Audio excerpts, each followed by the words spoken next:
I want to be very clear about something before this story goes any further. I did not walk into Zane Kang's life on purpose. I walked into his life because the universe has a deeply personal and specific sense of humor directed entirely at me, and because Noah, my best friend, my alleged ride or die, the person who was supposed to pick me up from my job interview 45 minutes ago, had texted me a single message that read, "Sorry babe, got distracted, come down yourself," with a winking emoji that I was going to bring up at his funeral someday as evidence of character. So there I was, 23 years old, in the single nicest blazer I owned, which I had borrowed from Noah and which was very slightly too big in the shoulders, standing on the 42nd floor of Kong Tower in downtown Seoul with my resume in one hand and my dignity in the other, trying to find the elevator that went down to the lobby before anyone noticed I had somehow wandered past 3 security checkpoints that I was absolutely not cleared for. I had been told, later, that those checkpoints had a combined security budget larger than most small countries. I walked through all 3 of them because I smiled at people and said excuse me and walked like I knew where I was going, which is, I have discovered, approximately 80% of getting anywhere in life. The other 20% is luck. My luck ran out at the end of a long corridor with floor-to-ceiling windows overlooking the entire city, where I turned a corner and walked directly, and I mean with the full commitment of someone who was not looking where they were going at all, into a wall. Except the wall was warm. And the wall had hands that caught me by both arms before I hit the floor. And the wall smelled like cedar and dark expensive things, and something underneath all of that which hit my omega senses like a thunderclap and made every single rational thought I had been having exit my mind simultaneously through the nearest available window. I looked up. Zane Kang looked down. He was, I need a moment. Even in memory, even telling this story from the other side of everything that happened, I need a brief moment to acknowledge what it was like to look up at Zane Kang for the first time at close range. So, unreasonably, almost aggressively tall, with the kind of broad shoulders that suggested his suits were made specifically for him because nothing off a rack was going to manage that geometry. Dark hair, slightly longer than corporate standard, pushed back from a face that was all clean sharp angles and a jaw that looked like it had been created by someone who took the concept of a jaw very seriously. Dark eyes, long-lashed, currently looking down at me with an expression that I could not immediately classify, not quite surprise, because I got the impression that Zane Kang processed surprises too quickly for them to show on his face, but something adjacent to it. Something that looked like the very beginning of recalibration. He was still holding my arms. I was still holding my resume. "I'm so sorry," I said, because I am, at baseline, a person who apologizes, and also because the situation seemed to specifically call for it. "I'm completely lost and I was looking for the elevator and I think I went the wrong way about 6 turns ago and I am genuinely so sorry about your—" I gestured at the coffee that was now decorating the front of his previously immaculate white shirt. "Your shirt. I'm so sorry about your shirt." He looked down at his shirt. He looked back at me. "Who are you?" he said. His voice was low and even and had the particular quality of someone who was accustomed to asking questions and receiving immediate complete answers. "River Seo," I said. "I had a job interview. On the 38th floor.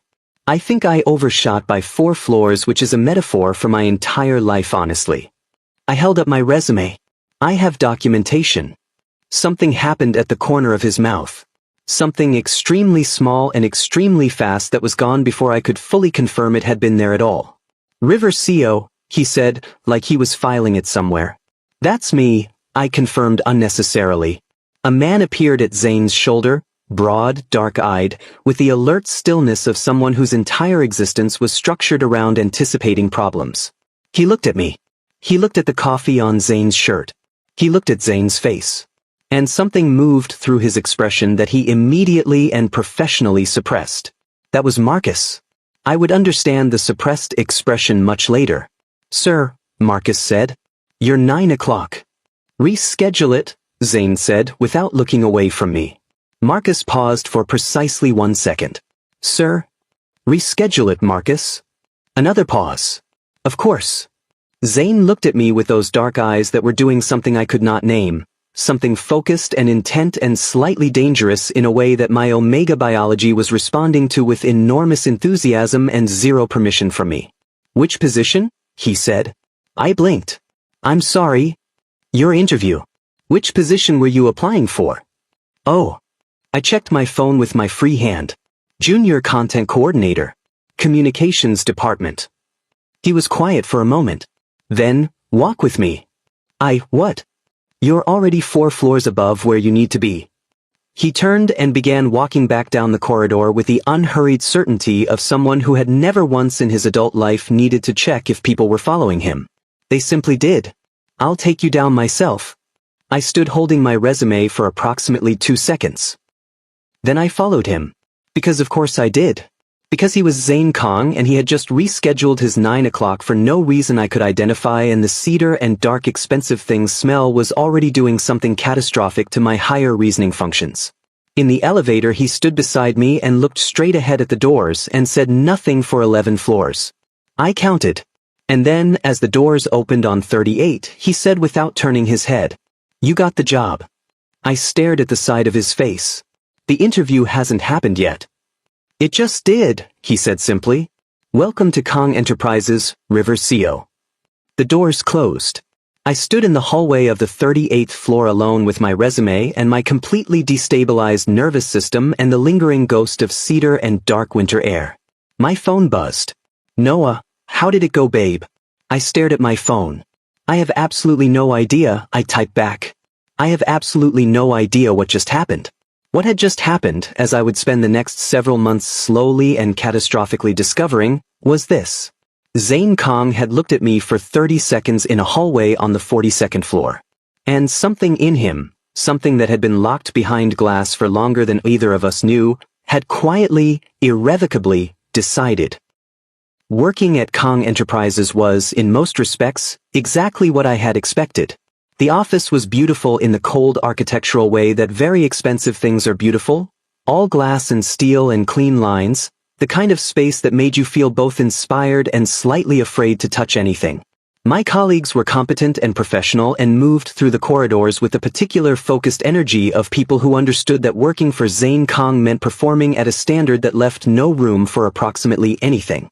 What I had not expected was Zane himself. Not his reputation. I had researched that thoroughly before the interview, the one I technically never had.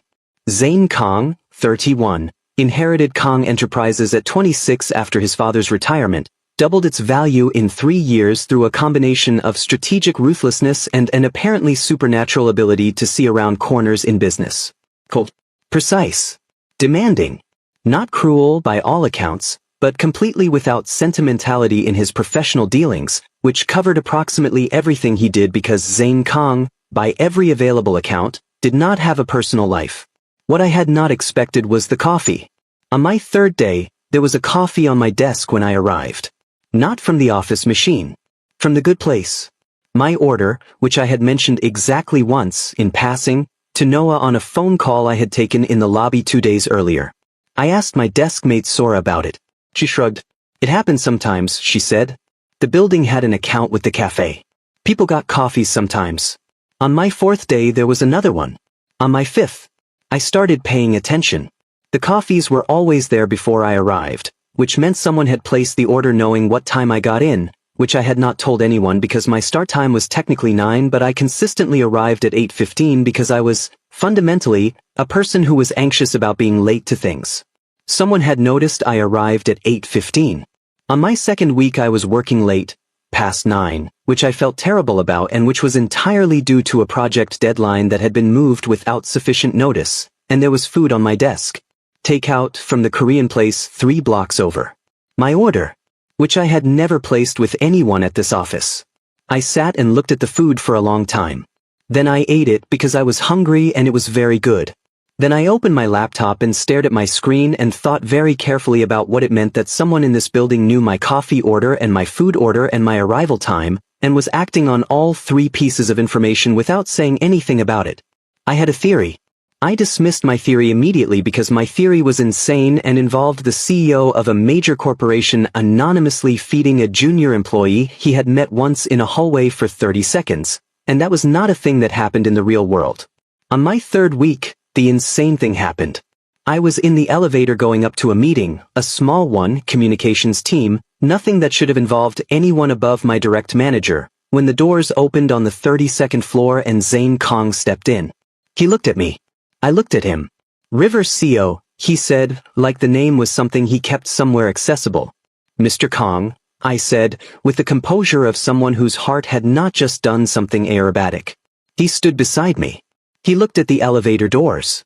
The floors counted up in silence. How is the position? He asked. Conversational. Unhurried. Like we did this regularly. Good, I said. Really good. The team is great. The Meridian Project, he said. Your revision to the third quarter messaging strategy. I read it. I went very still. The Meridian Project was 3 levels below anything that should have crossed his desk. That was just a suggestion. I probably overstepped. The brief didn't specifically ask for. It was the best analysis in the document, he said simply. By a significant margin. The elevator arrived at my floor. The doors opened. I stood there. That's your floor, he said, with that almost not quite thing at the corner of his mouth. Right, I said. Yes. Thank you for the feedback, he said. I got out. The doors closed. I stood in the corridor outside my meeting room with my laptop against my chest and my entire nervous system in open revolt and thought with great clarity, I am in a significant amount of trouble. Noah's assessment, delivered that evening over the phone with the enthusiasm of someone who had been waiting for this exact development, was considerably less restrained. He's feeding you, Noah said. River. He is feeding you. Do you understand what that means in alpha-omega dynamics? He is providing for you without being asked. He is learning your preferences and acting on them. He read your work. River. He's the so, I said. He probably reads everything. He reads your everything, Noah corrected. That is categorically different and you know it. I knew it. I just wasn't ready to know it out loud yet. The moment I became ready happened on a Thursday evening in the 4th week, when I was leaving late again and stepped out of the building into a sudden and aggressive downpour with no umbrella, which was a personal failing I was going to have to address at some point, and stood under the building's overhang contemplating my options. A car pulled up. The window came down. Zane looked at me from the back seat with the expression of someone who had been expecting exactly this. Get in, he said. I can get the subway, I said. It's 20 minutes to the nearest station, he said. In this. He was right. He was also looking at me with those dark eyes that did things to my composure that I was trying very hard not to acknowledge. I got in the car. He didn't ask my address. The driver already knew it. Of course the driver already knew it. We rode in the warm, comfortable silence of his car through the rain-blurred city, and at some point between the Han River Bridge and my neighborhood he said, without preamble, "Have dinner with me." I turned to look at him. He was looking straight ahead. His jaw was doing something very slightly tense that I was learning meant he was less composed than he appeared. Zane, I said. His name without the honorific for the first time. Something shifted in his expression. You've been sending me coffee every morning. Yes, he said. And food when I work late. Yes. And you read a project that was 3 reporting levels below your desk. Yes. And your driver knows where I live. The pause. Yes. I looked at him. At this man who owned buildings and companies and city blocks and apparently also my entire morning routine, sitting in the back of his car in the rain looking almost uncertain. Which on Zane Kong was such a foreign state that it was more devastating than confidence would have been. Yes, I said. He turned to look at me. Yes. Dinner, I said. Yes. Something happened in his eyes. Something that moved through them like light through water, quick and deep and completely unguarded for exactly 1 second before the control came back. But I saw it. I saw it and I filed it carefully in the part of me that was already, helplessly, irrevocably keeping a record of every small true thing about Zane Kong that he didn't know I had noticed. Outside, the rain came down on a city he owned. Inside the car, something shifted between us that neither of us named yet. But we both felt it. And that, I was learning, was how Zane Kong did everything important. Not with words. With the rain and the warm car, and the driver who already knew my address. Dinner became dinners.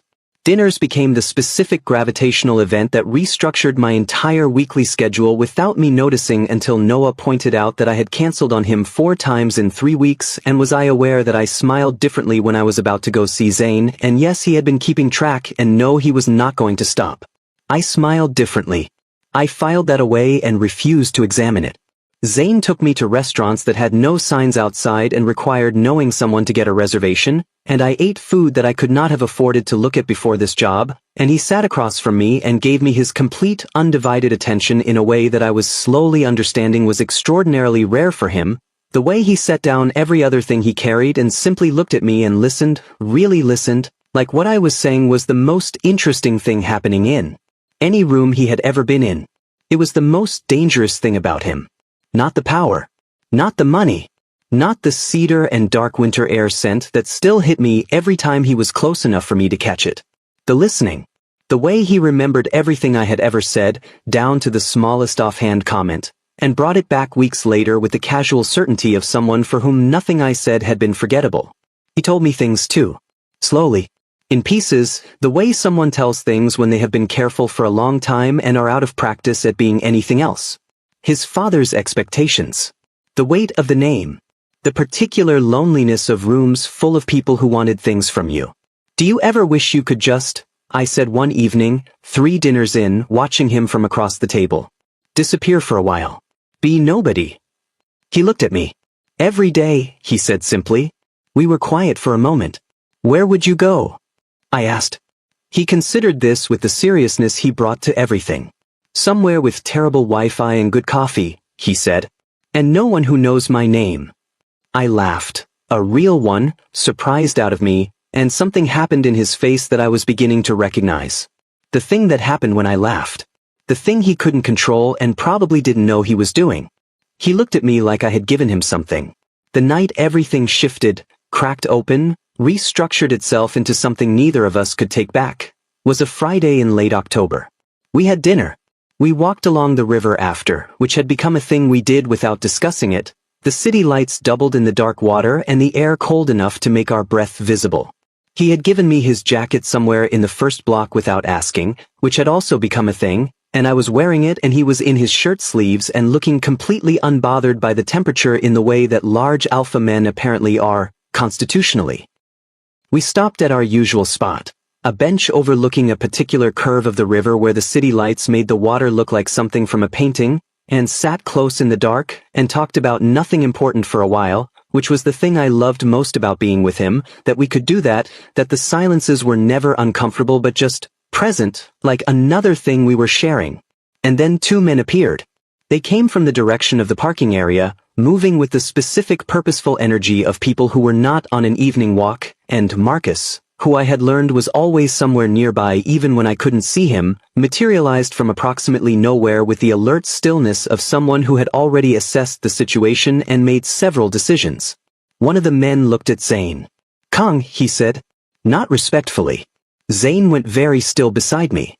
The particular stillness that I had learned meant the controlled surface of him had gone all the way down, that underneath it was something much older and much less managed. "Han," he said. Equally flat. What followed was a conversation conducted almost entirely in the specific language of men who have history and power and unresolved things between them, and most of it went over my head, but the parts that didn't were enough. A rival. Something disputed. The kind of business that happened in the dark parts of the city that Zane had never brought into our dinners. Until tonight, because I was here. The man, Han, looked at me, assessed me, smiled in a way that made my skin do something deeply uncomfortable. "Didn't know you had company, Kang," he said. "Didn't know you did, personal." Zane stood up. He didn't say anything. He simply rose from the bench to his full height and looked at Han with an expression that I had never seen on him before, something cold and absolute and completely without the controlled surface, just the thing underneath it, bare and certain and extraordinarily dangerous. Han left. Quickly. With Marcus as an escort that did not look optional. Zane stood with his back to me for a moment. Then he turned around. His expression was complicated. The control was back, but it was sitting differently, like it had been put back in a hurry and some of the edges weren't quite aligned. "Ezra," he started. "River," I corrected gently. "And I'm fine." He looked at me. Something in his jaw was tight. "He saw you," he said. He knows you matter too." He stopped.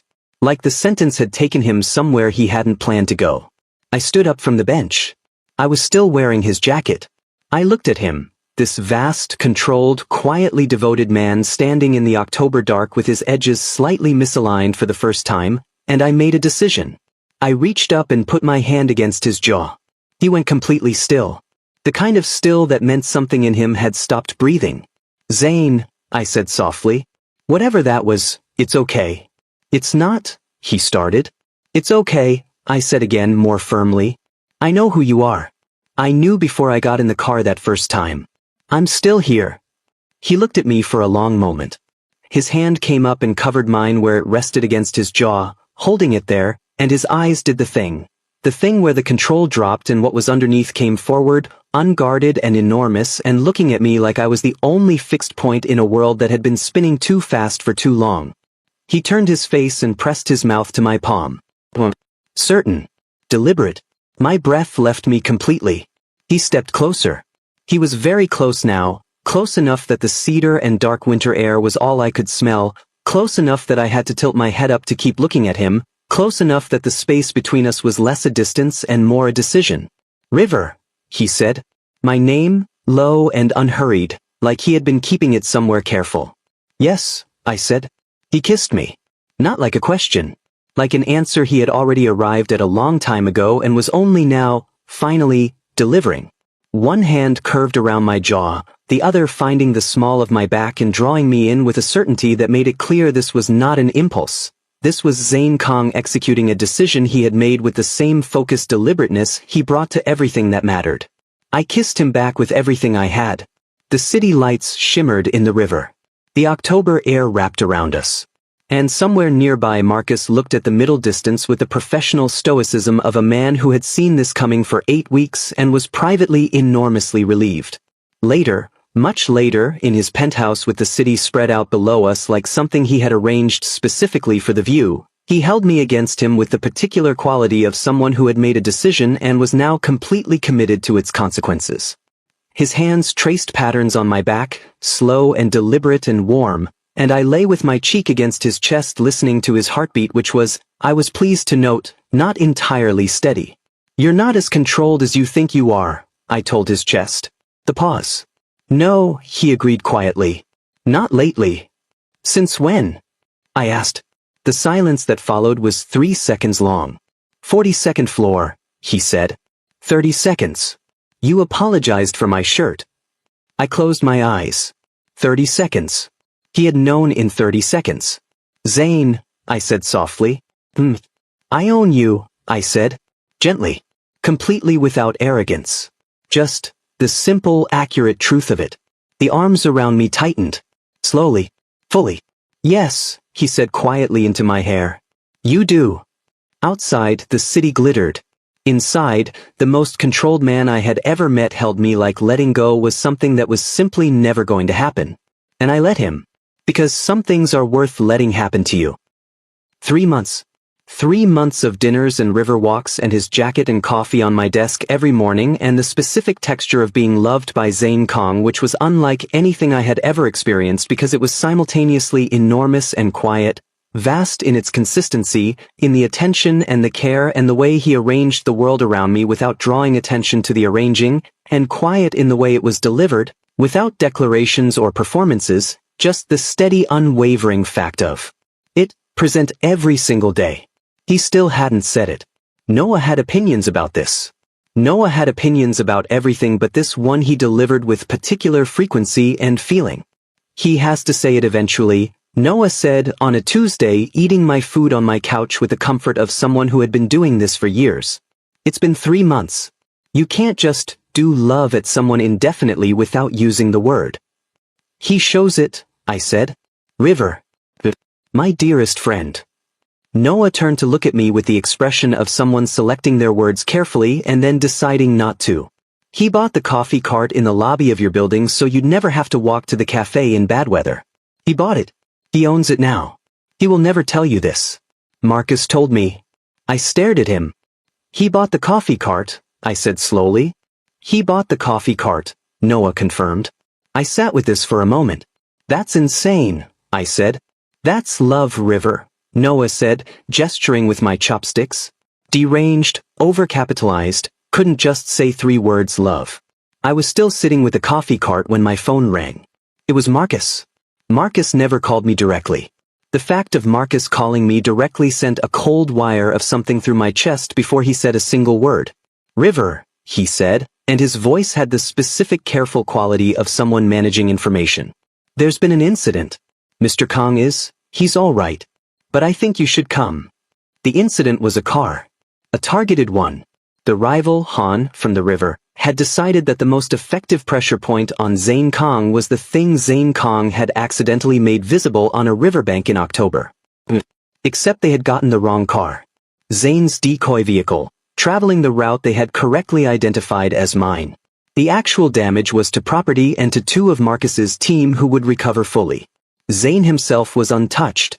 I arrived at the private medical facility where Marcus had taken everyone to find Zane standing in a corridor in a shirt that had seen better hours, talking to three men in the low urgent tones of someone issuing instructions that were going to have significant consequences for someone else. He saw me. He stopped talking mid-sentence. He crossed the corridor in 5 strides and put both hands on my face and looked at me with an expression that cracked something open in my chest, raw and unguarded and stripped of every layer of control, just the thing underneath, enormous and terrified and present. "You're all right," he said. His voice was different. Rough at the edges. "I'm all right," I said. "Zane. I'm right here. I'm fine." His hands on my face were very slightly not steady. On Zane Kong, very slightly not steady was the equivalent of anyone else completely falling apart. "They knew your route," he said quietly. "They knew because of me. Because he stopped. His jaw tightened. Because I was careless. With what I showed." "You weren't careless," I said. "I put you in danger." "You didn't put me anywhere," I said firmly. "Someone else made a choice to do something terrible, and that is not the same thing as you putting me in danger, and you know that." He looked at me. The corridor was full of people and none of them existed. "I can't," he started. Stopped. Something moved through his face.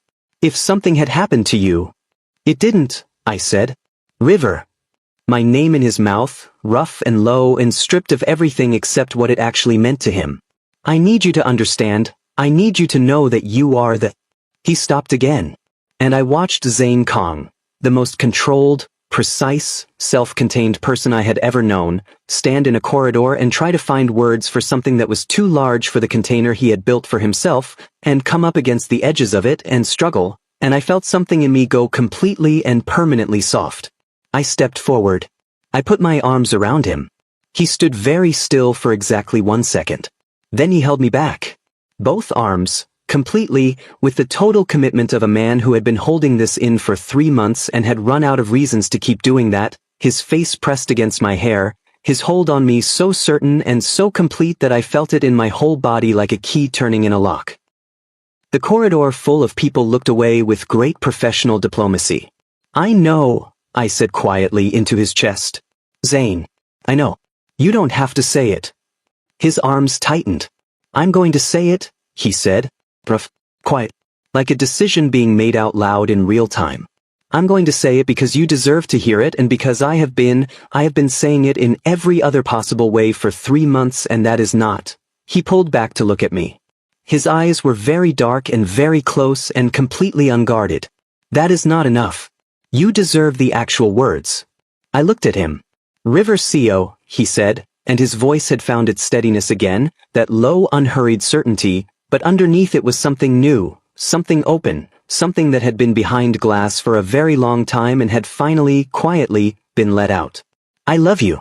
I have loved you since a hallway on the 42nd floor and 30 seconds and an apology about my shirt, and I have been showing you in every language I know how to use except this one, and I'm sorry it took me this long to use this one." The corridor was very quiet. My eyes were doing something embarrassing. "You bought the coffee cart," I said. He blinked. "How do you—" A pause. "Marcus." "Marcus," I confirmed. Something happened at the corner of his mouth. The almost not quite smile, present and undeniable. "I was going to tell you." "When?" I said. "When were you going to tell me you bought a coffee cart?" "It seemed efficient," he said, with the perfectly straight face of a man defending an absolutely indefensible decision and knowing it. I laughed. "A real one, The surprised kind, the kind he had been collecting for months, and his face did the thing I had been watching for 3 months, the thing he couldn't control, and he looked at me like I had given him something irreplaceable. Then he kissed me, right there in the corridor with Marcus and 3 associates and various medical staff maintaining extremely professional sightlines elsewhere, and I kissed him back with 3 months of accumulated everything, and the city existed somewhere outside and entirely without our attention. Later, in his penthouse, with the city lights below and his arms around me and the long exhale of a day that had started terribly and ended here, in this warmth, in this certainty. "Zane," I said into the comfortable dark. "You own half the city," I said. "You know that, right?" He said. "And I own you," I said. His arms tightened. "So, complete." "Yes," he said quietly. "Since the 42nd floor." I smiled against his chest. Outside, Seoul glittered in the dark. Every building, every street, every lit window of the city he had built himself into a king of. Inside, Zane Kong held the one thing in all of it that he hadn't built, hadn't bought, hadn't controlled into existence. The one thing that had walked into his life through the wrong elevator on the wrong floor in a borrowed blazer and spilled coffee on his shirt, and decided in 30 seconds that he was keeping it.